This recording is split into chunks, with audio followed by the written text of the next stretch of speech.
Martinique, Manaï, maladie qui a gâté Vaillant. Dans le cadre des Vendredis de la Place, le maire de la ville du Gros-Monde, Gilbert Couturier, et son conseil municipal a organisé une conférence débat sur la drépanocytose en présence de Génie Hippocrate et le docteur Génina Lobo au marché agricole artisanal. Au reportage Daniel Diaz de DD News Martinique. Et on nous dit de nous vacciner contre la grippe, mais pourquoi nous les drépano, même si on se fait vacciner, on a des crises quand même, puisque à ce moment-là, on a toujours des crises. Parce que moi, je me fais vacciner et après, j'ai des crises. Pourquoi? Vous avez participé à cette conférence débat sur la drépanocytose. Une réaction sur cette conférence débat? Enfin, c'est un débat assez important, assez bien, mais je pense qu'il y a trop de familles qui se cachent, qui ne veulent pas se montrer, qui ne veulent pas dire la vérité, qui ne veulent pas que les autres connaissent la maladie, leur maladie. Parce que moi, je suis drépano SS. Bon, on m'avait donné jusqu'à l'âge de 20 ans. Aujourd'hui, j'ai 58 ans. Je vis, j'ai mon épouse, j'ai 4 enfants. Et moi, je n'ai rien à dire, je travaille, je m'amuse comme tout le monde. C'est un exemple pour la population? Ouais, je m'amuse comme tout le monde. Je bois mon whisky, je bois ma bière. Je n'ai rien à me reprocher. Je n'ai rien à me reprocher. Et je vous dis que une crise, bon, la crise, bon, c'est vraiment embêtant. Mais quand on a la crise, il faut qu'on arrive à gérer la crise. On a des médicaments, on a des comprimés. Et puis surtout, ce que je peux dire à les autres familles qui ont peur de dévoiler, on a un groupe de drépano. En tout cas, il faut se faire dépister très tôt. Très tôt aussi. Et puis, on a un groupe de drépano sur WhatsApp. Et puis, on peut discuter de la maladie, de tout. Tu vois? DD News vous remercie. À quel moment que les globules rouges se déforment? Est-ce que c'est à la fabrication même ou bien c'est un moment après quelques... Alors, dans la garde Bon Samaritain, alors je remercie la municipalité pour cette initiative et puis j'ai mis le docteur pour toutes ces informations. Alors, j'avais une dizaine de questions, mais j'ai eu les réponses. Mais je veux vous raconter rapidement une petite anecdote, à mon avis, qui est très importante, dans le sens que j'étais en mission à Paris, et je lisais un journal africain, et on parlait de Génie, on avait consacré une page. Elle était une déesse en Afrique, elle était vénérée, elle pouvait voir n'importe quel chef d'État sans rendez-vous, alors qu'on la connaissait très peu en France. En Martinique également, il y a Sainte-Marie, moi-même qui suis samaritain, je connais tous ses parents, tous ses frères et sœurs, mais je ne la connaissais pas. Alors j'ai trouvé ça formidable. Je me suis dit, il faudrait que je me rapproche de cette dame. Et puis un beau jour, je suis dans un embouteillage. J'entends une dame avec des débit de parole terrible. Ce qui m'a encouragé d'ailleurs dans l'embouteillage. Et c'était génial. Alors je me suis approché d'elle depuis, on est amis et puis je suis fan. Parce que c'est mieux.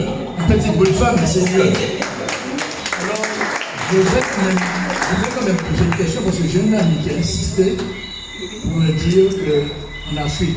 Alors, comment ça s'est passé cette conférence débat sur la drépanocytose? C'était une conférence très intéressante et avec beaucoup de questions, des questions inhabituelles pour ma part, qui ai déjà assisté mener différentes conférences. On a senti un public intéressé et divers, hein. Aussi bien des questions sociales, sociétales que médicales.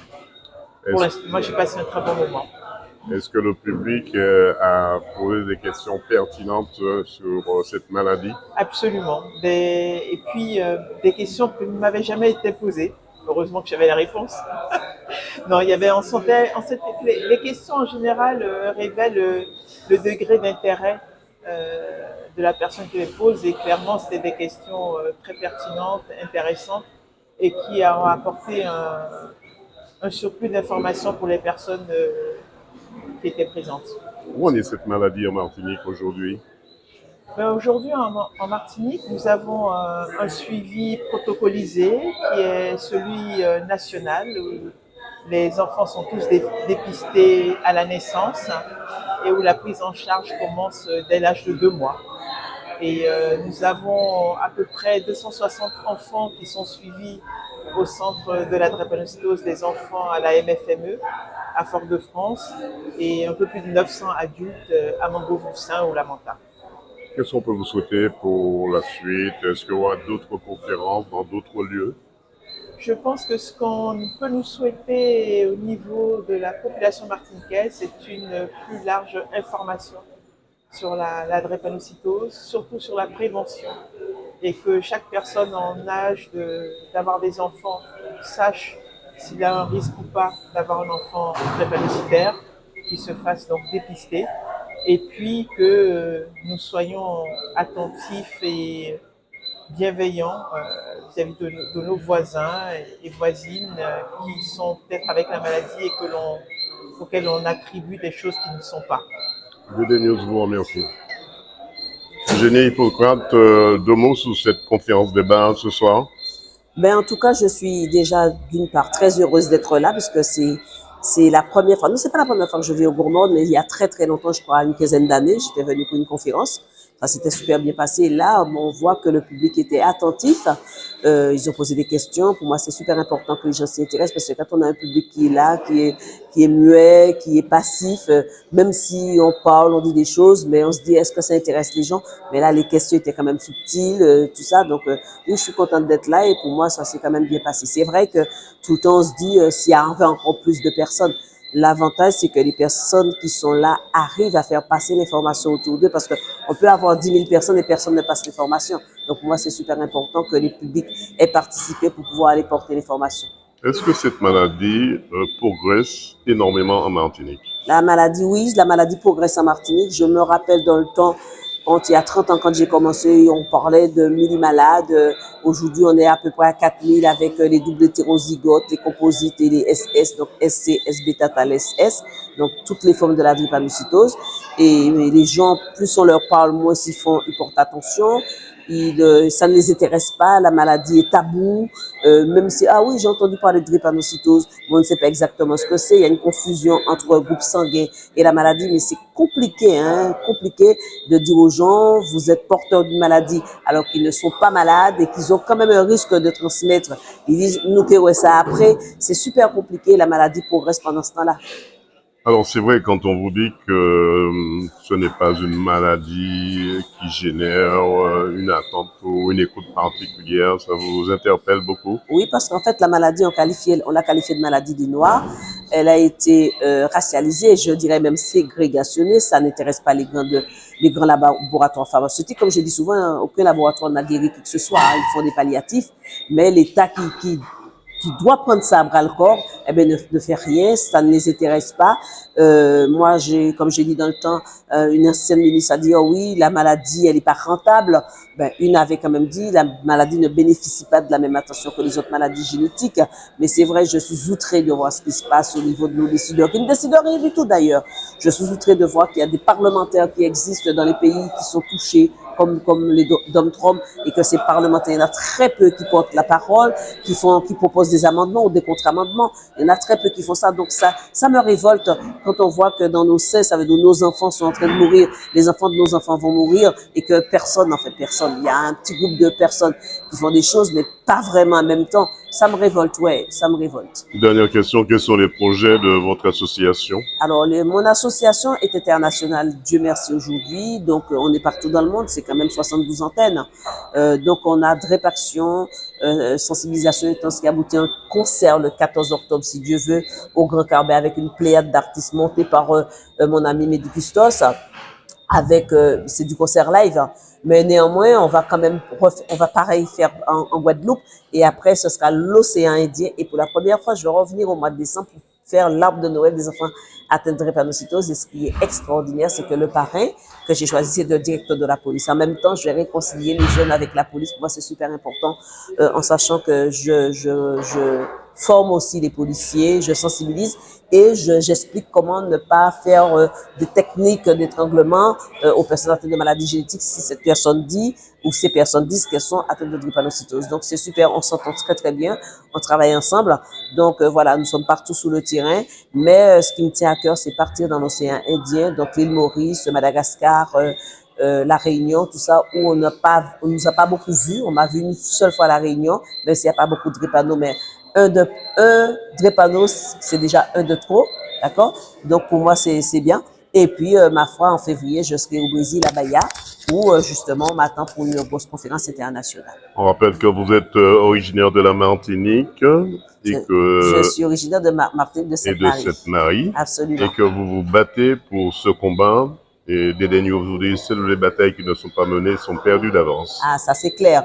Et ma bataille, mon combat commence depuis très longtemps. Hein, donc, moi j'ai toujours dit, je suis une lionne, hein, et lionne ne laisse pas prendre ses petits. Et les petits, je parle de toutes les personnes atteintes de drépanocytose. Hein. Et d'ailleurs, je suis en train de créer un grand mouvement international qui s'appelle le Rugissement des Lionnes, justement, où il y aura toutes les femmes d'influence du monde entier, surtout ces grandes femmes noires qu'on voit, que je ne vais pas nommer, mais tout le monde va avoir une petite idée. Je suis en train de finir ce grand réseau-là, mais parce que ce sont des femmes qui m'ont touchée, qui m'ont interpellée, qui m'appellent régulièrement, même si c'est des femmes de chefs d'État. Donc je ne dis pas plus pour le moment, mais c'est vrai que je suis quelqu'un qui ne baisse jamais les bras. Quand on me ferme la porte, je passe par la fenêtre. S'il n'y a pas de fenêtre, ce sera par le trou de la serrure. Et quand il n'y a pas de trou de serrure, je deviens petite souris, je me faufile. Jamais je ne fais baisser les bras. J'aime pas entendre non quand on peut. Si on me dit non, il faut que je sache pourquoi on m'a dit non. Si on me dit parce que ta tête ne me plaît pas, ok, mais tu m'as dit pourquoi, donc j'accepte. Mais il y a une chose qui est certaine, c'est que je n'ai peur de rien aujourd'hui. J'ai peur d'une seule chose, c'est d'avoir peur un jour. Le jour où j'aurai peur, je vais dire c'est fini ma vie, c'est fini mon combat. Mais pour le moment, je n'ai pas peur de ça, donc je vais continuer et advienne que pourra. En tout cas, Dédé News vous souhaite une bonne continuation et ne jamais baisser les bras si ce n'est pour retrousser vos manches. Merci.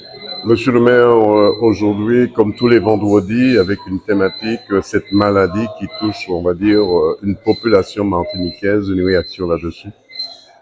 Alors je crois que cette conférence débat une fois de plus a démontré qu'on a vraiment de sujets importants à échanger et notamment à pouvoir mettre là sur la table pour qu'on se prenne en main. Et c'est en fonction de cela, effectivement, que je crois qu'il est important que de par l'association APIPD, de pouvoir parler de cette maladie génétique vicieuse qui est la drépanocytose et qui fait les dégâts. Et la Martinique est placée deuxième département français atteint de cette pathologie. 1 sur 343 qui naissent se trouve dans ce cas. Moi je crois qu'il était important avec l'association de puissions faire une sensibilisation et entendre toutes les questions, toutes les remarques. Et je crois que d'autres personnes viendront. Ils ont encore déjà demandé à ce qu'ils puissent revenir et je vais les recevoir en plein conseil municipal puisqu'il y a une position politique à prendre pour qu'on parle de ça en conseil municipal. Et à partir de ce moment-là, faire à ce que vous faites mes autres collègues maires, faire à ce que l'ARS aussi puisse entrer dans cette dynamique avec le JPROM, parce qu'au fait, quand on a des gens qui sont frappés de pathologie, eh bien, ça ne regarde pas simplement les associations, ça ne regarde pas seulement les bénévoles, ça engage tout chacun, et notamment ceux qui sont les décideurs et qui doivent définir quelle politique de santé publique en milieu rural que nous devrions mettre en place en Martinique, puisque au fait qu'on le veuille ou pas, la Martinique est un milieu rural, et même si aujourd'hui il y a l'INSEE qui dit que la ruralité, il donne une définition particulière à cette notion de ruralité. En tous les cas, le Gaumont, on continue à apprendre. Madame Buet, Monsieur Bibo ont travaillé avec Madame Jenny Hippocrate et le président de APIPD. Le nombre de participants ce soir démontre que les gens sont sensibilisés et au vu des différentes questions, et vous médias qui étaient là, Dédé News, RIT et la service communication, donc je sais qu'on en parle et il faut continuer à travailler en ce sens. Dernière question, monsieur le maire, il est temps de tirer très fort cette sonnette d'alarme en matière de santé en Martinique. il est plus que jamais temps de pouvoir poursuivre ce qui a commencé. Vous savez qu'au fait, depuis 2011, depuis 2021, le 11 novembre 2021, le 11 décembre 2021, la ville du Gaumont, avec d'autres partenaires, un groupe de réflexion, Max Lodelot, enfin plein de gens, où on a réfléchi sur quelle politique de santé publique pour la Martinique. Et ça a ramené ça pour que l'État puisse l'entendre. Et l'État doit faire ça entrer dans sa feuille de route pour qu'au fait, et mettre le budget à côté pour pouvoir répondre à ce désert médical et en même temps permettre à ce que les Martiniquais n'attendent pas 10 000 ans quand on fait avoir un rendez-vous avec un spécialiste. Parfois, on peut pas faire. Il y a des gens qui sont en rupture de soins depuis plus de 2 ans, 3 ans, 4 ans parce qu'il n'y a pas de médecin ou on peut médecin de famille. Eh bien, c'est un travail que la ville du Gaumont a fait. Donc, ça pose plus que jamais le problème de santé publique en Martinique et qu'au fait, nous devrions réfléchir, nous devrions, les personnes ressources, les professionnels, les élus, les maires, les collectivités, et ensuite donner la conclusion à la directrice de l'ARS pour qu'ils puissent remonter pour l'État français, qu'ils fassent ça rentrer dans leur feuille de route avec la somme qui vient à côté. Monsieur le maire de Desnios vous remercie. Merci. De mon cœur, ça nous dit